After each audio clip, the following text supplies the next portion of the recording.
আসসালামু আলাইকুম। ভাবলাম একটা বিষয় আপনাদের সচেতন করা অত্যন্ত জরুরি।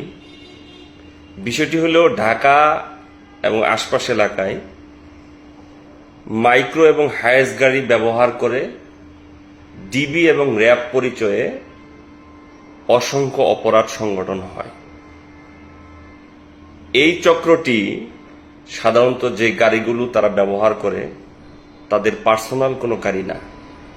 এই গাড়িগুলো অনেক সময় তারা রেন্টাকারের মাধ্যমে ভাড়া করে, তারা মোবাইল নাম্বার ব্যবহার করে রেন্টাকারের মাধ্যমে ভাড়া করার পরে অপরাধ সংগঠনের পরে সেই নাম্বারটি ফেলে দেয়। এতে করে ওই ড্রাইভার অপরাধে জড়িয়ে যায় এবং তার জেলের গ্লানি, মামলার গ্লানি পোহাতে হয়। এভাবে অসংখ্য ড্রাইভারের জীবন নষ্ট হয়ে গেছে তাদের এই কর্মকাণ্ডের কারণে। তাই আমার প্রিয় ড্রাইভার ভাইদেরকে সচেতন করার জন্য আজকের এই ভিডিওটি। রেন্টাকারের মাধ্যমে কোনো অপরিচিত ব্যক্তির যখন আপনি ভাড়ায় যাবেন, তারা যদি পুলিশ পরিচয় দেয়, সিভিল পোশাকে থাকে, অবশ্যই তাদের আইডেন্টিটি আপনি দেখে নেবেন। যদি আপনার সন্দেহ হয়, অবশ্যই দ্রুত সময়ের মধ্যে কৌশলে কোনো পুলিশ স্টেশন অথবা 999-এ ফোন করে বিষয়টি অবগত করবেন। অন্যথায় আপনি কিন্তু তাদের কবলে পড়ে তাদের অপরাধের সাথে আপনিও জড়িয়ে যাবেন। ডাকাতির মতো একটি ঘৃণ্য জঘন্যতম অপরাধের সাথে আপনি জড়িয়ে যাবেন এবং আপনি কিন্তু পুলিশের আইনের আওতায় আসবেন এবং জেল মামলায় আপনি জড়িয়ে যাবেন। এভাবে অসংখ্য ড্রাইভার কিন্তু তাদের মনের অজান্তেই এমন ফাঁদে পড়ে গেছেন এবং জেলের গ্লানি পোহাতে হয়েছে।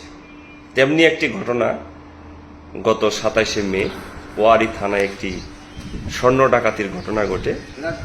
যেই ঘটনায় কিন্তু একটি নোহা গাড়ি ব্যবহার হয়, সেই গাড়ির ড্রাইভারও জানতো না এরা পুলিশ কিনা। পুলিশের মতোই আচরণ। রাজারবাগ পুলিশ লাইন গেট থেকে তাকে গাড়িতে উঠে ভাড়া করে মোবাইলের মাধ্যমে, কিন্তু অপরাধ সংগঠনের পরে সিমটি ফেলে দেয় এবং মোবাইলটিও ডিস্ট্রয় করে, যাতে করে তাদেরকে আমরা ধরতে না পারি। কিন্তু বিভিন্ন পরিশ্রমের মাধ্যমে তাদেরকে কিন্তু শনাক্ত করা হয়েছে, ধরা হয়েছে, কিন্তু দেখা গেছে ড্রাইভার ভাইটি নির্দোষ। যদিও মানবিক দৃষ্টিতে আমাদের ঊর্ধ্বতন কর্তৃপক্ষরা বিভিন্ন মানবিকতার দৃষ্টিতে ড্রাইভার ভাইকে এই মামলা থেকে রেহাই দেওয়া হয়েছে, কিন্তু যদি ঘটনার সময় হাতে নাতে ড্রাইভার ধৃত হইতেন তাহলে কিন্তু তাকে বাঁচানো যেত না, অথবা কোনো ঘটনার সময় আপনি জনরোষের মধ্যে পড়ে যাবেন, তখন কিন্তু গাড়ি সহ আপনি আক্রান্ত হবেন। অতএব এই ডিবি পুলিশ অথবা র্যাব পরিচয়ে যে সমস্ত অপরাধ সংগঠন করে থাকে ঢাকা এবং আশপাশ এলাকায়, তাদের সম্পর্কে আপনারা সচেতন হন এবং অন্যকে সচেতন করুন, বিশেষ করে ড্রাইভার ভাইরা। আসসালামু আলাইকুম।